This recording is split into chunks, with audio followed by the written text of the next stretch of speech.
Hello friend and family. তো এই দেখো আমরা এবার চলে এসেছি ইকো পার্কে ঘুরতে। তো এখানটা মানে আমি অনেক দিন আগে এসেছি আর এই সেকেন্ড টাইম এলাম।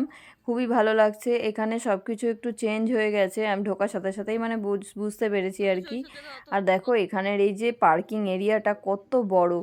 তো এখানে পার্কিং ফিটা একটু কম আছে চিড়িয়াখানার ওখান থেকে। তো এখানটায় আমরা নেমে পড়লাম। নেমে দেখো আমরা বেরিয়ে পড়েছি টিকিট কেটে একদম ভেতরে একদম পার্ক ঘোরার জন্যে। তো দেখো দুজনে মিলে আর ছেলেকে মায়ের কাছে দিয়ে দিয়েছি, দিয়ে আমরা একটুখানি ঘুরছি। তো ওটা হচ্ছে আমার পার্টনার, যেরকম আমার বর, আর ওটা হচ্ছে আমার মায়ের পার্টনার, ওই জন্য দিয়ে দিয়েছি সঙ্গে। আর আমরা ঘুরে বেড়াচ্ছি আর এদিক ওদিক দেখছি। ওকে বলছি আমি এখানে এসেছিলাম, ও বলছে আমি এখানে এসেছিলাম।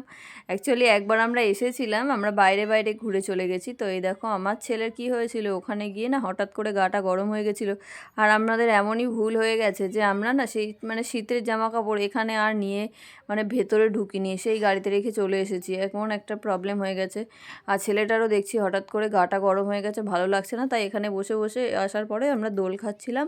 আর আমি আমার বরকে বললাম যে তুমি যাও গিয়ে এখানে কোথায় খাবার মানে রেস্টুরেন্ট আছে দেখো, সেখানে গিয়ে খাবার টাবার খাবো বলে আসো, দিয়ে তারপরে আমরা যাব। তো দেখো দেখো তারপরে আমরা বেরিয়ে পড়লাম, বললো চলো উঠে হাঁটতে লাগি, দিয়ে সবাই আমরা যাই খেয়ে নিই। তো এই যে তখন কটা বাজে মনে হয় ওই 3টে এরকম হবে, 3টে বাজে। তো এই যে আমরা মানে রেস্টুরেন্টের দিকে যাচ্ছি, মা ওকে হাঁটিয়ে নিয়ে আসছে। তো আমাদের সত্যি এত বড় ভুল হয়ে গেছে। সেই সময়টা অনেকটা ঠান্ডা ঠান্ডা ওয়েদার ছিল। দেখো ছেলের কতটা কষ্ট হচ্ছে, কাশি হচ্ছে। তবু আমার একদমই মনটা খারাপ হয়ে গেছিলো যে আর ভালো লাগছিল না, মানে বসেই পড়েছিলাম যে আর ঘুরবোই না। তো এই দেখো এখানে বসে আমরা মানে ভাতের জন্য আমরা ভেবেছিলাম যে ভাত খাবো, তো ওখানে তো ভাত তো ছিল না। আর বিরিয়ানি তো একবার সকালে খেয়েছি, সেজন্য আর খাবো না, রাত্রিরে খাবো বলে সেই জন্য আর নিইনি। ওর বাবা ভাতের জন্য বসে আছে, বলছে ভাত খাবো। লাস্টে অনেক কষ্ট করে ভাত পাওয়া গেছে, অন্য জায়গার থেকে পার্সেল করে এনে দিয়েছিল। আর এই যে আমরা এখানে বসে আমি আর মা চাউমিন খাচ্ছি। তো একটু একটু মানে এক বাটি বাটি চাউমিন দাম কত জানো, শুনলে অবাক হবে, মানে 50 টাকা করে। আর ভাত একটা নিয়েছিল ওর বাবা, সবজি ভাতটা হলো, ভাতটার দাম নিয়েছিল 70 টাকা। তো আমার বর বলছিল যে মাছ আছে, তো মাছ তো ছিল না। যাই হোক ওই করে আমরা দুপুরটা চালিয়ে দিলাম, কারণ দেখো ভাত খেলে না একটুখানি লেজি লেজি লাগতো। তো সেই জন্য আমরা তো ভাত নিয়েই নি, মাও বলছিল ভাত খাবো না, কিন্তু আমার বরের আবার ভাত ছাড়া হচ্ছিল না, তবুও খেয়ে নিল। খেয়ে দিয়ে আমরা বললাম যে না দুপুরে ঘুমটা হয়নি, সেই জন্য একটুখানি কফিটা খেয়ে একটু মানে ফ্রেশ ফিল করতে হবে, একটু ঘুরতে হবে। যাই হোক তবুও ছেলের মানে একটু শরীরটা খারাপ ছিল বলে সত্যি খুবই মানে খারাপ লাগছিলো, ইচ্ছা করছিল না। তবুও ভাবলাম দেখো এতটা দূর এসেছি আর একটু ঘুরবো না, তা কি হয়, ঘুরেই যাই একটুখানি। তাও দেখো আমরা না এই যে পার্কটার এরিয়াটা অনেক অনেক বলতে গেলে। তো আমরা মানে এই যে মা হচ্ছে ওকে ওই আঁচলটা দিয়ে মানে ঢেকে ঢুকে করছিল, প্রচণ্ড গাটা গরম হয়ে গেছিলো ওর। তো এরকম দেখো সানসেটটা দেখো খুব ভালো লাগছে। আর যখন প্রথম এসেছিলাম না এরকম কোনো মানে এই লেকটার ধারে কোনো এরকম গার্ড ছিল না। অনেক রিকভারি হয়েছে, অনেক সুন্দর হয়েছে, তোমরা চাইলে যেতে পারো। সত্যি খুবই একটা দারুণ জায়গা, মানে আমার বর বলছে আবার একদিন যাবে।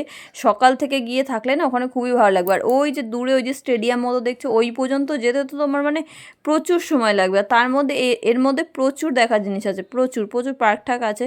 আর এর মধ্যে বিশেষ করে এই মাছগুলো সত্যি এত দারুণ। ওই দেখো কি বড় এই মাছটা, আমরা তো হা করে দাঁড়িয়ে দাঁড়িয়ে মাছগুলোকেই দেখছিলাম, এত সুন্দর লাগছিল। জলটা পুরো কাঁচের মতো পরিষ্কার।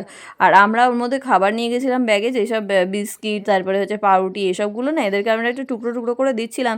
সত্যি কথা বলতে এক টুকরো মানে অল্প একটু টুকরো দিচ্ছে, আর এত ঝাঁক মাছ আসছে কি বলবো, দেখতে এত ভালো লাগছে। ওই দেখো কেমন করে খাচ্ছে, দেখেছো? ওই পাউরুটির কুচি দিচ্ছিলাম এত, আর খাচ্ছিল কত সুন্দর। তো চলো তারপরে দেখো মাকে না ছেলেকে মায়ের কাছে রেখে আমরা দুজনে একটু ঘুরে এলাম, পুরো একদম লাস্ট মাজা পর্যন্ত।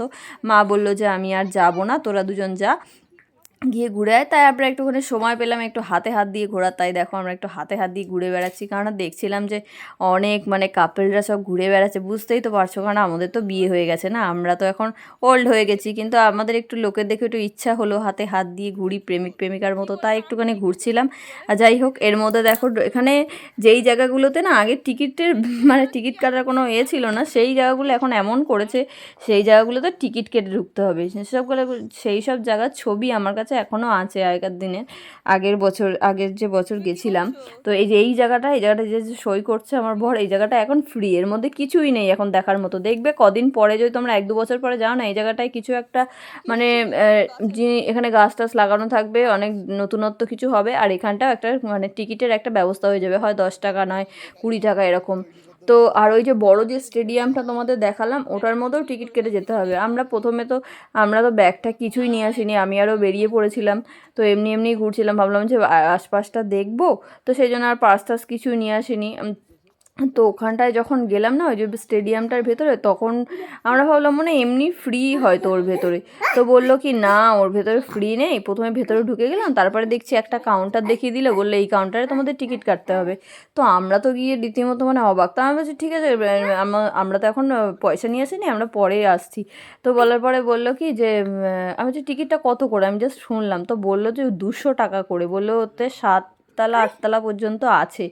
তো যাই হোক, আমরা আর ওইটা শুনে দাম শুনে আমার বর বললো যে না, এখানে আসতে গেলে অনেকের মানে এক একজনের পার হেড মানে 1000 টাকা করে, 1000-1200 টাকা করে খরচা, মানে টিকিট কাটা থেকে শুরু হলো, খাওয়া থেকে, তারপরে যে সাইকেল রাইডিং বলো, আরও মানে যে সেই জেটিতে চড়া বলো, মানে বোটগুলো আছে স্পিড বোট যেগুলো, সেগুলো চড়া বলো, সেই সবগুলো অনেক টাকা খরচ হবে। তা আমরা দুজনে মিলে কি করলাম, এরকম একটুখানি মানে ভিডিও করলাম খানিক। এখানে দেখো ছোটো ছোটো বাঁশ গাছ, এইসবের ছবি তুললাম। আর লোকের ওই যে কীর্তিকলাপ দেখছিলাম খানিকক্ষণ, দাঁড়িয়ে দিয়ে হাসিও লাগছিল। যতই হোক এসব দেখতেই ভালো লাগে, কারণ আমরা তো এখন বিয়ে হয়ে গেছে না। আর এই দেখো সন্ধ্যেটা প্রায় ঘুরতে ঘুরতে এরকম ঢুলুঢুলু হয়ে গেছে, আর এই চারিদিকে এরকম লাইটিং জ্বলে উঠেছে। সত্যি আমরাও ফিরেও এসেছি ওখান থেকে, এসে দেখি এরকম সন্ধে হয়ে গেছে আর লাইটিং জ্বলছে। তো ওখান থেকে এসে আমরা আবার খানিকটা খাওয়া দাওয়া করে বিকেলে চা টা খেয়ে তারপরে পার্ক থেকে আবার বেরিয়ে যাব। তো সেই জন্য তোমাদের ভাবলাম যে না একবার এই দৃশ্যটা তুলে রাখি, তোমরা দেখতে পাবে। আর এই দেখো আমরা পুরো বেরোনোর জন্য রেডি। তো আমার বর তো সেই থেকে হা করে মাছ দেখে যাচ্ছে, আর আমি এদিকে চারিদিকে ভিডিও করে যাচ্ছি। আর এই দেখো এই দিকটার স্টলগুলো দেখো কত সুন্দর সেজে উঠেছে, সত্যি খুবই ভালো লাগছে দেখে। তো চলো, আজকে তো ভালোভাবে ঘোরা হলো না, আমরা নেক্সট আরেকদিন আসবো, একদম সকাল থেকে থাকবো। তো চলো টাটা, ভিডিওটা ভালো লাগলে অবশ্যই লাইক কমেন্ট শেয়ার